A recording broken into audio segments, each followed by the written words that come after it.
49 అంటే సంతానం, 49 అంటే సంతోషం. 39 ఆంధ్రప్రదేశ్, తెలంగాణ. నమస్కారం గురుగారు. నమస్కారం అమ్మా.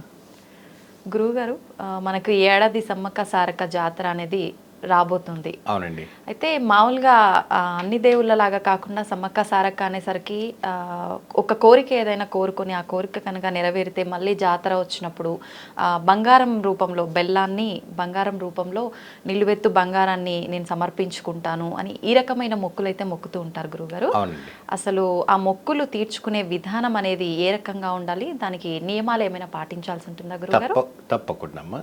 ముందుగా శ్రీ మహాగణపతి దేవత మహాలక్ష్మీదేవి అయిన వాస్తవానికి మొక్కుబడి మనం మొక్కుకున్నామంటే అది మీకు ఆ ఒక ఏదైనా కూడా కొంతమందికి సంతానం కలగలేదు, కొంతమందికి వివాహం కలగలేదు, కొంతమందికి జాబ్ రాలేదు, కొంతమందికి ఇంకేదో రాలేదు. మొక్కుబడి వచ్చిన తర్వాత మొక్కున్న తర్వాత నేను ఇంత వాళ్ళ శక్తి తగినట్టు మొక్కుని ఉంటూ ఉంటారు. ఆ మొక్కుబడి మొక్కిచ్చిన తర్వాత వాళ్ళకి సక్సెస్ఫుల్ అవుతుంది అంటే మొక్కిన తర్వాత. సో అది ఒక అండర్స్టాండింగ్లో ఉంటుంది. ఫిజికలీగా మనం దాన్ని ఏమంటారంటే మెంటల్గా మనం ఒక దానికి ఫిట్ అయి ఉంటాం. అది మనం భగవంతునికి దగ్గర మనం మొక్కి వచ్చాం కాబట్టి మనకి సక్సెస్ అయింది అనేసి ఒక గట్టి విశ్వాసం. అంటే అక్కడ దేవతలు అక్కడ ఉండవంటి నడమాడుతున్న వంటి ఆలయాలు ఎలా ఉంటాయంటే ఒక స్పిరిచువల్ పవర్ ఉంటుందండి. మనిషి ఎప్పుడైతే కూడా మీరు ఆలయానికి మీరు వెళ్ళిన తర్వాత ఆలయం పైన ఆలయం గుడిలోనే ఆ దేవత పైన మనం కాన్సన్ట్రేట్ చేయాలి. మనం బయటకు వచ్చిన తర్వాత ఒక సాధుది ఎంబడియో, ఆ బయటకు వచ్చిన తర్వాత ఒక జోగిని ఎంబడో, ఈ బయటకు వచ్చిన తర్వాత ఇంకొక జాతకాలు చెప్పేదగను ఆ మైండ్ డైవర్ట్ కాకూడదు. ఓకే. ఎప్పుడైతే కూడా మీరు ఆలయానికి మీరు ప్రవేశించిన తర్వాత ఆలయం ఒక విశిష్ట పవర్ మీరు అక్కడ మొక్కించుకున్నారు కాబట్టి ఆ మొక్కును తెలియించుకొని ఆ ఒక దైవిక్యమైనటువంటి పవర్స్ దానిపైన పెట్టాలి.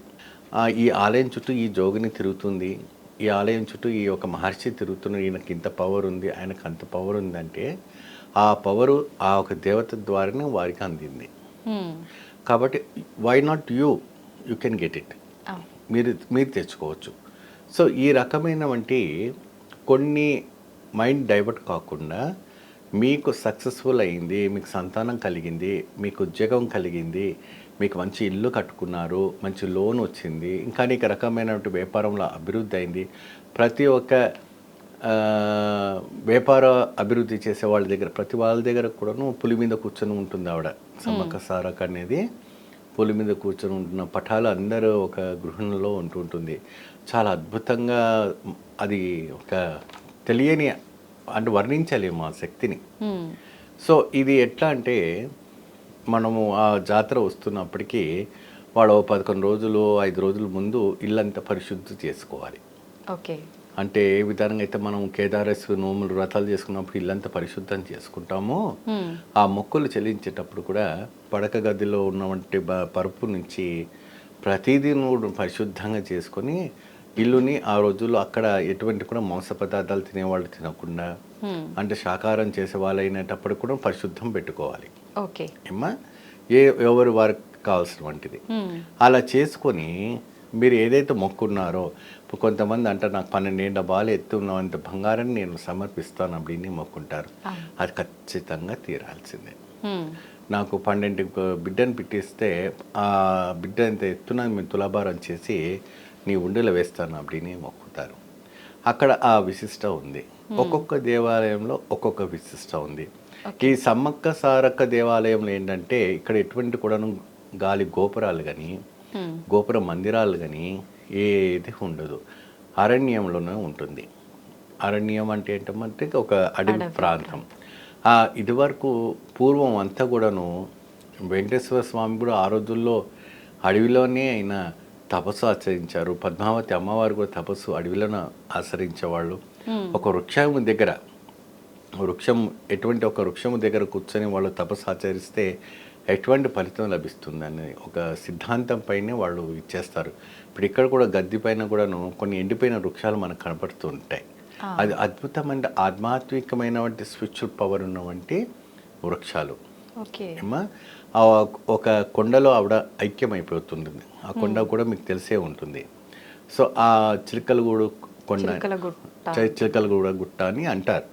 ఆ గుట్టలో ఆవిడ అదృశ్యమైపోయింది. ఇప్పటి వరకు కూడాను ఆ బ్రిటిష్ వాళ్ళు అందరూ కూడా ఎత్తికారు ఆవిడ, కానీ ఆనవాయితీ ఇప్పటి వరకు దొరకలేదు. కాబట్టి ఆ చిలకలగూడు గుట్ట నుంచి ఉన్నవంటి ఒక ప్రముఖమైనటువంటి ఆలయం నుంచి ఆమెని కుంకుమ బడిగా తీసుకొచ్చి పెడుతుంటారు. మొక్కుబడి చెల్లించకపోతే ఏమవుతుందని ఇక్కడ క్వశ్చన్ మార్క్. అవును. ఎప్పుడైతే కూడా మీ కోరికలన్నీ తీర్చిన తర్వాత, ఏమండి మీరు లోన్ తీసుకున్న తర్వాత వడ్డీ కట్టకపోయినా, ఇంట్రెస్ట్ కట్టకపోతే వాళ్ళు ఏం చేస్తారు? పెనాల్టీ పడుతుంది. పెనాల్టీ పడుతుంది. అది ఇంటిపైన దాడి చేస్తారు, ఇష్యూ చేస్తారు. కానీ ఇక్కడ ఏం చేస్తారంటే దైవిక్యంగా అనారోగ్యంగా రావటము, ఉద్యోగం పోవటము, ఇంకా అనేక రకమైనటువంటి నెగిటివ్ యాక్టివిటీస్ అనేది ఎక్కువ శాతం మూమెంట్ అవుతుంది. ఓకే. సో అందుకే ఏది ఉన్నా ఏది ఉండకపోయినా మనము మొక్కింది వాళ్ళు ఇచ్చారు కాబట్టి తిరిగి వాళ్ళకి ప్రతిఫలంగా మనం దైవానికి అర్పణ చెప్పడం చాలా విశేషమైనటువంటి ఇది. ఓకే. అయితే గురువుగారు, మొక్కుని మర్చిపోయే వాళ్ళు కూడా చాలామంది ఉంటారు. ఏదైనా ఇబ్బంది ఉన్నప్పుడు మొక్కుతుంటారు, మొక్కిన వాళ్ళు వెంటనే తీర్చేస్తారా అంటే కొంతమంది ఉంటారు, కొంతమంది మర్చిపోతుంటారు. అలా మర్చిపోయిన వాళ్ళ పరిస్థితి ఏంటి గురువు? మర్చిపోయారు అంటే అది సైంటిఫికేట్గా, మెంటల్గా వాళ్ళు ఏదైనా డిసైడ్ అయిపోయిన తర్వాత వాళ్ళకి గుర్తు ఉండిపోదు.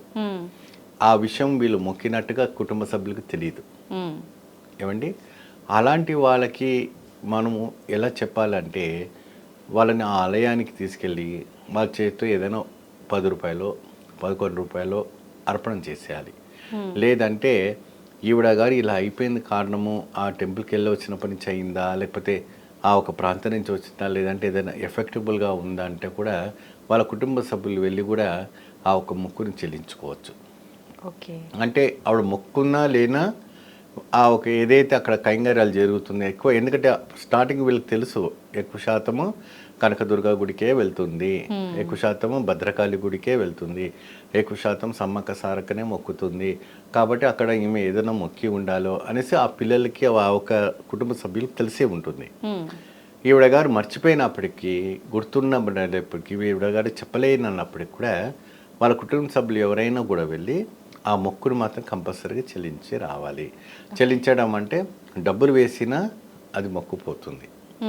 అమ్మ మాకు తెలుసో తెలియకో, ఎందుకంటే దేవుళ్ళు ఎవరు కూడా శాడిజం చేయరమ్మా.